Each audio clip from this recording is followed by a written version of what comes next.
মাম্মা পটল দিয়ে কি করবে? রোজই তো পটলের তরকারি খাচ্ছি, অন্য কিছু করো। অন্য কিছু খাবে? চলো তাই দেখি। চলো আজকে পটলের ভর্তা বানাই। তার জন্য পটলগুলো আগে ছুলে নিলাম, তারপরে কেটে নিলাম টুকরো টুকরো করে, ভালো করে ধুয়ে নিয়েছি। এখানে জল দিচ্ছ কেন? জল দিয়ে কি করবে? এতে নুন দেবে? হ্যাঁ, প্রথমে পটলগুলো সেদ্ধ করে নেব। কড়াইয়ে জল আর নুন দিয়ে দিয়েছি। এবার পটলগুলো ভালো করে ধুয়ে জলের মধ্যে দিয়ে দিলাম। এবার একটু ভালো করে নাড়াচাড়া করে নিলাম। 5 মিনিটের জন্য ঢেকে রেখে দেবো। আস্তে করে গ্যাসটা দিয়ে দিয়েছি। তারপর কি করবে? তারপর পটলগুলো সেদ্ধ হয়ে গেলে মিক্সার বলে নিয়ে নেব। দেখো সেদ্ধও হয়ে গেছে, আমি মিক্সার বলে নিয়ে নিয়েছি। এবার এবার এটা এটাকে ভালো করে বেটে নেব। কাঁচা লঙ্কা দিয়ে দিয়েছি সঙ্গে। তেলে কি এগুলো কি হবে? তেলের মধ্যে দিয়ে দিলাম কালো জিরে, রসুন কুচি আর পেঁয়াজ কুচি। তারপরে ওদিকে পটলের বাটাটা আমি এর মধ্যে দিয়ে দেব, তেলের মধ্যেই দিয়ে দেব। দিয়ে ভালো করে ভাজা ভাজা করে নেব, একদম শুকনো শুকনো করে নেব পটলটাকে। দেখো এদিকে পেঁয়াজ আর রসুনটা আমি প্রথমে ভালো করে একটু ভেজে নিচ্ছি। এবার পটল দাও।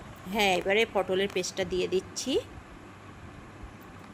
যতক্ষণ পটলের মধ্যে এই রস থাকবে আমি ততক্ষণ গ্যাসটা সিমের মধ্যে করে দিয়ে জলটা টানাতে থাকবো। পটলটা সেদ্ধ করার সময়তেই নুন দেওয়া ছিল, তাই আর নুন দিতে লাগবে না। দেখো দেখো এর মধ্যে দিয়ে দিচ্ছি পরিমাণ মতো হলুদ গুঁড়ো আর পরিমাণ মতো লঙ্কা গুঁড়ো। আগেই কাঁচা লঙ্কা দেওয়া আছে বাটা। এটা একটু ঝাল ঝাল আর মিষ্টি হলে দারুণ খেতে লাগে। পটলের ভর্তা গরম ভাতে অসাধারণ, জাস্ট জমে যাবে। তাই আমার দেবে? অবশ্যই দেবো বাবা, এটা সবার জন্যই করছি। তুমি খাবে, পাপা খাবে, ঠাম্মা খাবে, আমি খাবো, সবাই খাবো আমরা। এবার এটা দেখো অনেকটা জল টান টেনে নিয়েছে। এবার কি দিচ্ছ? চিনি দিয়ে দিলাম, একটু স্বাদ মতো চিনি। একটু চিনি পড়লেও বেশ ভালো লাগবে। দেখো অনেকটাই টেনে গেছে। আর 2-1 মিনিট টানিয়েই আমি নামিয়ে নেবো। একদম শুকনো হয়ে এসেছে প্রায়। দেখো পুরো শুকনো হয়ে গেছে। এবার আমি নামিয়ে নেব।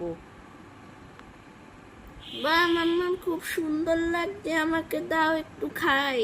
এই তো বাবা দিচ্ছি, খেয়ে দেখো তো বাবা কেমন হয়েছে।